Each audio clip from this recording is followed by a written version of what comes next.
Well, hello everyone and welcome back to another video on the Racing Joker channel. Today, as a follow-up to my video on how to get an R34 GTR in the United States, we're doing something a lot of people have been waiting very patiently for. I shall be talking about the former Skyline importer known as Motorex. And before we get started, I'd like to thank everybody who watched the last Skyline video and also those who liked, subscribed, and also commented. I enjoyed answering the questions you guys had and helping everyone feel more informed on the topic. So now, without any further delay, let's begin. So before we start the story, what the Charles Dickens is Motorex? Well, Motorex is a former registered importer that specialized in the importation of Skylines into the United States. Vehicles range from the GTR models of the C10, C110, R32, R33, and R34 generations of the Skyline. But if Motorex was a company that imported Skylines, then why can't we import them now? What happened? What went wrong? Well, in this story, you're going to learn that just about everything went wrong. Do I even want to know where the Skyline is, dog? No, Ludicrous, you do not. And nowadays, if you try and import a Skyline that isn't 25 years old, isn't compliant to show display, or isn't even a former Motorex car, you're going to find yourself relating to Brian when the feds came after him. Only you won't feel nearly as badass and you'll likely face some hefty fines instead. And that's on top of your Skyline getting impounded and crushed. USA! US... God damn it. This topic genuinely makes me angry, but it's not like I can afford a Skyline right now anyways. Moving on. So what's the deal with Motorex? Well, let's start with the beginning of how Skylines first started to be imported into the US. And funnily enough, this story starts in the 1990s, with the exportation of Chevy Astro vans, lowriders, and other custom vehicles to Japan. Hiroki Nanahoshi, that's going to be my best attempt at pronouncing his name right, was the man who originally was the first to really push for the importation of Skylines into the US. He was involved in the business of exporting vehicles to Japan, but his goal was always to bring Skylines into the US. Hiro started to work for a man named Wataru Noto, whom operated a large exporter called AI Craft. Hiro worked for him so that his resources were expanded, so that when the opportunity to fight for his goals came, he could claim them right away. Noto also had a good connection with a customer named Mr. Sawami, who was the owner of Advance Auto Group. Hiro's opportunity came in the form of the Asian stock markets crashing all over in 1998. Hiro managed to get a small loan of $1 million from Sawami after proposing his dream of importing Skylines to him. Thus, GT Auto House, later known as Motorex, was born.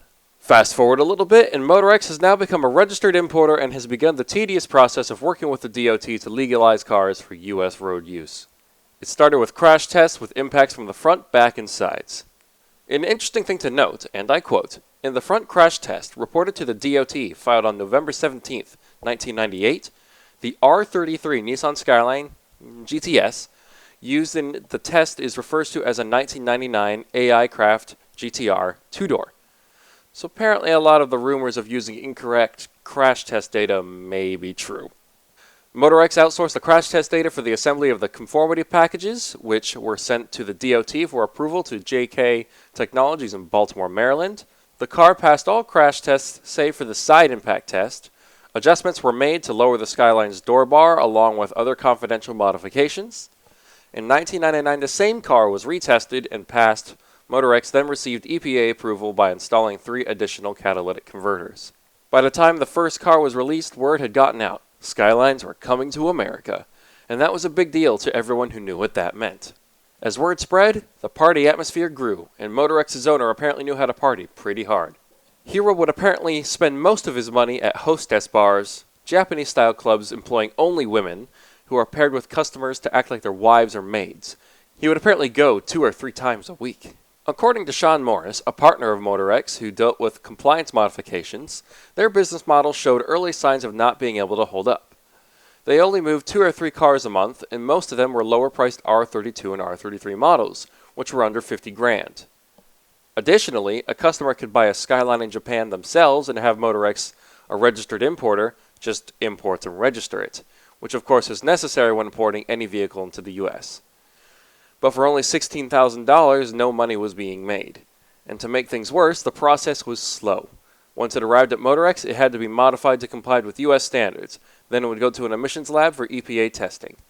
And the cars could get stuck for months at these labs. And Motorex didn't keep a very close eye on the cars, and at times staff even managed to lose track of their inventory. Can you imagine that?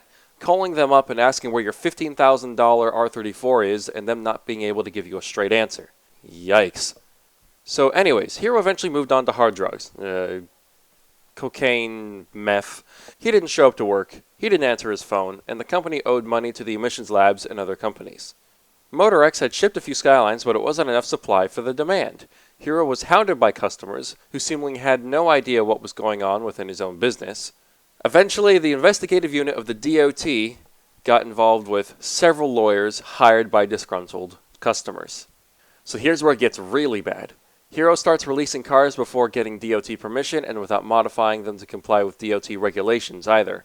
Some customers knew this, but some didn't as well. The DOT seemed to slow the process of approval even more when it became worrisome that Motorex was no longer reliable. And even still, with cars he hadn't even fully sold yet, Hiro would burn through loads of cash he effectively didn't have. He had spent $65,000 at hostess bars and even another $25,000 to buy some chick a car, according to Takahashi, who was a partner at Motorex. In 2005, Hiro had effectively spent all his cash, and the DOT essentially rescinded import eligibility of all Skylines. In 2006, the NHTSA revoked Motorex's registration as an importer.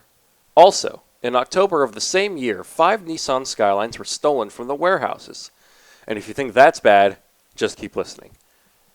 Fast forward to 2006, Hiro and Miyake were identified by witnesses as the culprits in the assault of Tom Fukamoto, a man who served as an interpreter for Tadahoshi Wakita, the owner of Blast Racing, a performance shop that shared a building with Motorex. The apparent motive for the assault was that Tom had told the police Hiro had come to them to offer information regarding the whereabouts of stolen cars in exchange for a large sum of money, in the thousands. Later, when continuing investigation into Motorex, it was discovered that the warehouses had been all but completely looted. Files were strewn everywhere and the cars were gone. Cars were found involved with auto theft rings, and one even in an impound lot. The driver of the impounded car happened to be unlicensed, and just talkative enough so that the police could track down the other people involved with the theft of the cars. In April of 2006, the DOT sent bond releases to owners who had already imported cars through Motorex, effectively grandfathering them into the system. And now, about a decade later, we're just now starting to see new Skylines imported into the US, starting with the R32 generation. Sometime in 2020, we'll get to see R33 GTRs arriving, and in 2024, we'll finally get to have the R34 back. And this time, hopefully, for good. Otherwise, I'm moving to the UK or something. Anyways, hopefully you guys were able to follow most of that. If you want to get info on what it would take to import a car like an R34 right now, check out my video that hopefully answers all the important questions you may have before committing to anything big. Or, if you have questions, comments, complaints, concerns, or thoughts on how your dinner tasted last night, do not hesitate to share in the comment section below. Also, while you're at it, if you found this video helpful, please give it a thumbs up and heck, even subscribe if you liked it and found it useful. And ding the bell so that you can be notified when each of my videos come out. I make all sorts of videos, and just to list a few, I make vlogs, I make gaming videos where I play both racing games and other games, and I film myself driving around in my WRX trying to be funny. Anyways, my name is Tom, aka the Racing Joker, and I shall be signing out for now. Catch you later, ladies and genitals, and remember, stay crazy.